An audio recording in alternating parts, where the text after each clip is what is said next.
It's hump day, and now we are following breaking news on this Wednesday morning. Here's a live look outside. This is West Walnut Street near North Holmes Street, where fire crews from IFD have been on the scene for about 30 minutes this morning, trying to get things under control. And in one of those tight shots, we could see flames coming from inside one of the windows there. A very active scene on the city's near west side. We're going to continue to monitor this. We will have more information for you in just a moment. We appreciate you waking up with us. 6 o'clock now on your Wednesday morning. I'm Sam in for Julia, along with Anne Marie, who's here for Julia. It's been a busy morning already, but thankfully in the weather department, things are pretty calm today. Yes, it's all good news with Matt. Good morning. We like it that way, especially for hump day, middle of the week. Yes. I just wish maybe we could keep just better sun chances for the weekend, but we've had some good weather here recently. We can finally say we've had some good spring, I think. Yes. And today we'll add to that count as well. You're looking live over the Country Club of Indianapolis this morning. Maybe you're going to try to get around in today. You'll notice hour by hour the temperature really changing as you're maybe out on the course, or maybe you're trying to get a little yard work done. You're going on a walk later today, because we're starting off in the 50s and a couple upper 40s outside of Indianapolis. But we'll all head to the 80s later this afternoon. It's going to be a little bit warmer than yesterday. The skies are mainly clear. It is a beautiful start. Now in Indy, we have dropped out of the 60s. We were trying to hold out of the 60 as long as possible, but it's 58 degrees now this morning with a very, very light northeast breeze. But this blue color popping up on the map shows you where a couple more 40s are moving in. We've got 48 in Marion, 49 in Peru, same in Lafayette, low 50s around Frankfort and Tipton. We're down to 50 in Fishers and Pendleton. Same story in Connorsville. Good morning in New Powell. We're talking about 52 degrees, 55 in Brownsburg, and holding on a 60 in Edinburgh. But you get outside of Edinburgh, we've got more 50s out towards Bloomington and Bedford this morning. So it is a nice, refreshing start. But quickly, we're going to be warming up well into the 80s later this afternoon. High pressure, keeping things out of here, keeping things quiet.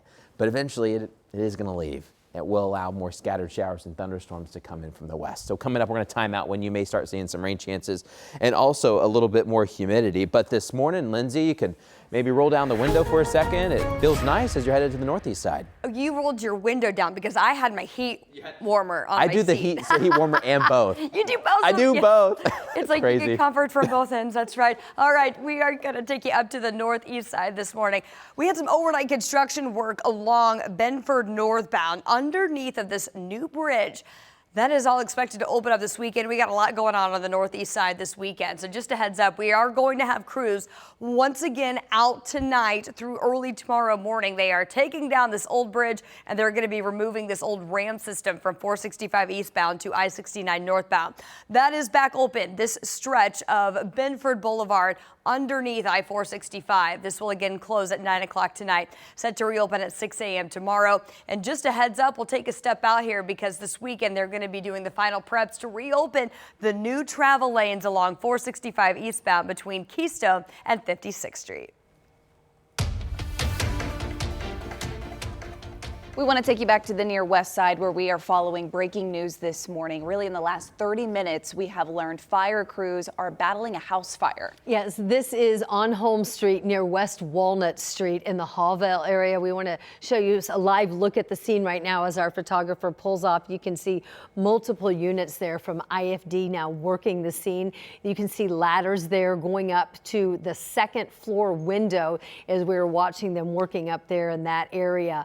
No word right now if anyone was inside the house when this fire broke out. Of course, the cause of the fire right now, a crew's there on the scene. And as we learn more information about injuries or perhaps even what sparked this fire, we'll keep you updated not only on this newscast, but on all WTHR platforms.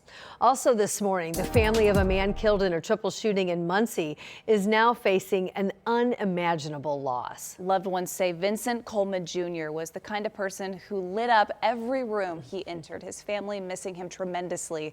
He was killed at Hi-Lo's over the weekend. Marina Silva joining us here in studio this morning as family members are remembering his life. They're also hopeful that they will find some answers. Marina? Absolutely. And 30-year-old Vincent Coleman wasn't just a son, he was a cousin and a friend as well. He says family was the type of person everybody could count on. Now his family says he was like a big brother to everyone who knew him. His dad even saying sometimes that's how Vincent treated him. Vincent went out the night of the shooting, something his dad says wasn't typical. He preferred to stay home with family. A large crowd gathered at what is known as Hi-Lo's. It's somewhere locals say is a place people hang out once the bars close. His cousin saw him minutes before the shots rang out. All smiles, hugging everybody, showing love to everybody. It was just so weird. Like it was a good night until it wasn't. We do want to let you know we're still waiting on Muncie police to release more information in the shooting. We do know a deputy fired their weapon and it hit a vehicle. Nobody was injured. So as this family is now grieving, they are pushing for justice for Vincent. So coming up at 6:30, I'm sharing some of the ways that they're hoping the city makes changes so that another family isn't grieving like theirs. Yeah, there are still a lot of questions as to what happened here. Yes. And the investigation is still ongoing, like you mentioned. So more to come. Thank you, Marina. Today, a grim anniversary, 15 years since the disappearance of IU sophomore Lauren Spear. Police say in this case, which is still active, they're still receiving tips. Spear was just 20 years old when she disappeared not far from campus. She was last seen, according to police, around 4:30 early that morning near the intersection of College Avenue and West 11th Street in Bloomington. According to police, she was out with friends and then left with a male friend. Security camera footage shows her going into an apartment building and then leaving, and that's it. In the past year, though, Bloomington police say they are still receiving tips, at least 23. So difficult for her family. They've been very active on social media and been consistent in their pleas for answers. They say there is somebody who knows what happened to Lauren and they want them to please come forward, contact police, or contact them. Your time is now 6:06. This morning, a 12-year-old boy is fighting for his life after being shot in the face early yesterday. This happened in Logansport. That's about an hour and a half north of Indianapolis. Medics airlifted him to a trauma center with what they consider life-threatening injuries. Police in Logansport haven't said yet if the shooting was accidental or intentional. An Indianapolis mother is now sentenced to a year in prison for boarding a school bus and then attacking several students. That mother is Raven Barner, and she says she thought those kids on the bus were bullying her son. There is security video from inside the bus, and it shows that mom threatening the students and even encouraging her own son to fight them. The boy's dad, Dunquarius Ridley, is also facing charges in the incident. His court date is coming up in August. Indianapolis leaders are working to improve what they call an affordable housing crisis. The City County Council just approved 2 projects that they believe will help with the inventory. Anna Chalker joins us now in studio with what they say will offer residents here in our community. Anna? Well, ladies, even though the councilors gave the green light on those projects, they still need approval from the state. And if they get a go that way, more than 265 units will be built and available for the city. So these are the 2 projects we're talking about. The first one is at West Park near West Morris and South Tremont Streets with about 40 units. And that other one, that is Central at Old South Side near South Illinois and West Arizona for around 227 units. Now, the developments for these projects, they are a part of a payment in lieu of taxes program, or better known as PILOT. This is an agreement where a tax-exempt entity can negotiate contributions to local government instead of paying those standard property taxes. Now, one of those projects, it's in Councilor Kristen Jones' district. She says neighbors there, they see the need and they're ready to welcome more people in.